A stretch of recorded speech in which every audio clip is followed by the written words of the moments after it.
You've said it 1,000 times, right? Let's break the ice. It's one of those phrases we use without a second thought. But what if I told you that this simple expression has a history that's anything but simple? That it began centuries ago, not in a quiet room, but on freezing cold rivers, with massive ships trapped in solid, unmoving ice. This isn't just a figure of speech. It's a story of courage, of human connection, and surprisingly, of Shakespeare's timeless genius. So, get comfortable, because we're about to uncover the incredible journey of how breaking the ice went from a dangerous, physical task to the social ritual we know today. Our journey begins way back in the 16th century, a time of scholars, exploration, and big ideas. In the year 1528, a brilliant Dutch scholar and humanist named Desiderius Erasmus was compiling one of the most influential books of his time. It was a massive collection of Greek and Latin proverbs, and within its pages, he included the phrase, cinder. Translated directly, it means to cut or break the ice. For Erasmus, this wasn't about social awkwardness. It was a metaphor for initiating a difficult or dangerous undertaking, for taking that first bold step into the unknown. Think about it, a ship facing a frozen river.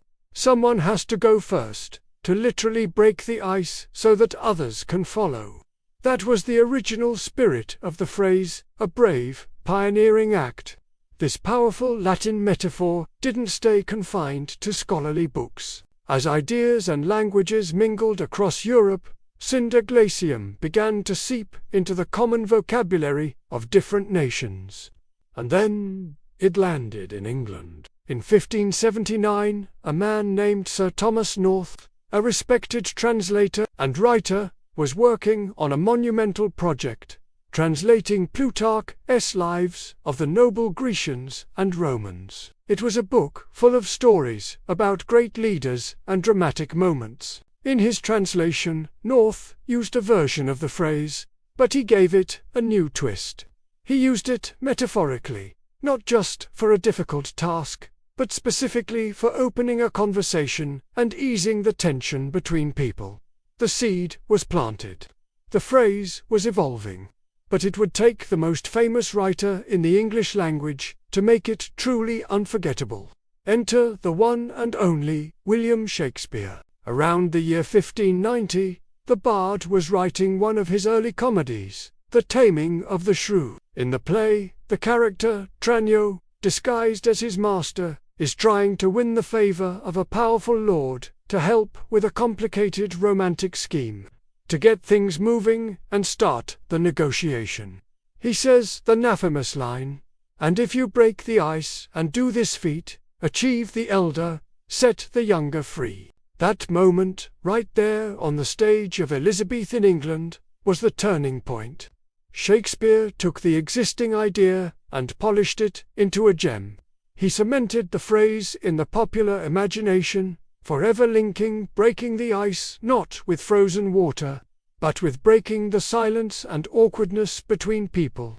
It was a stroke of literary genius that has echoed through the centuries. Now, while Shakespeare was popularizing the metaphorical meaning, the literal meaning was still a very real part of life, especially in 17th century England. The country was in the grip of what's now called the Little Ice Age, and winters were brutally cold. So cold, in fact, that major rivers like the Thames in London would freeze solid for weeks, sometimes even months, on end. This was a disaster for a city that relied on the river for trade and transport. Ships carrying goods and supplies were completely stuck, locked in a frozen prison. The economy would grind to a halt. To combat this, a special kind of industry emerged. Small, sturdy boats, often manned by workers with axes and saws, were sent out onto the frozen rivers. Their job was dangerous and backbreaking.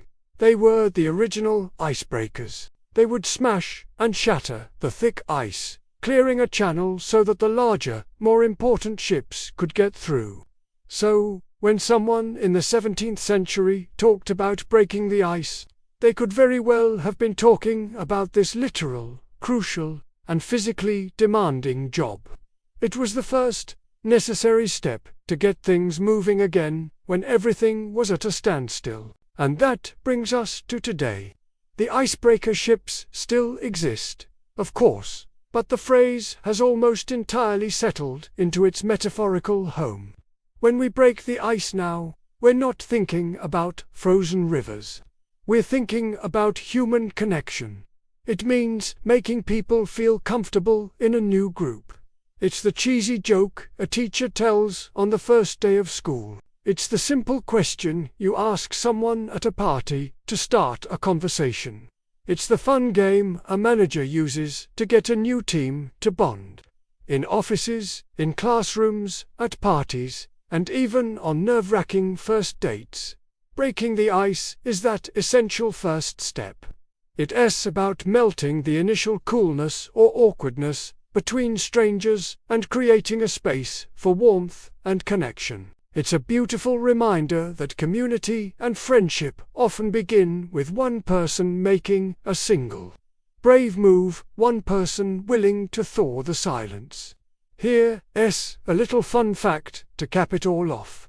William Shakespeare's contribution to the English language is simply staggering. It's estimated that he invented or popularized over 1,700 words and expressions that we still use every single day. Words like eyeball, manager, and lonely, and phrases like wild goose chase, in a pickle, and of course, break the ice. It is like he gave us a linguistic toolkit that we've been using for over 400 years. Break the ice is just one of his many timeless gifts, a small piece of his enormous legacy that lives on in our daily conversations. So, the next time you find yourself in a quiet room, looking for a way to start a conversation, and you think, I should break the ice, take a second to remember its incredible story. Remember that your small social gesture is connected to a grand history of frozen rivers, courageous sailors, pioneering scholars, and the unmatched genius of a poet's pen.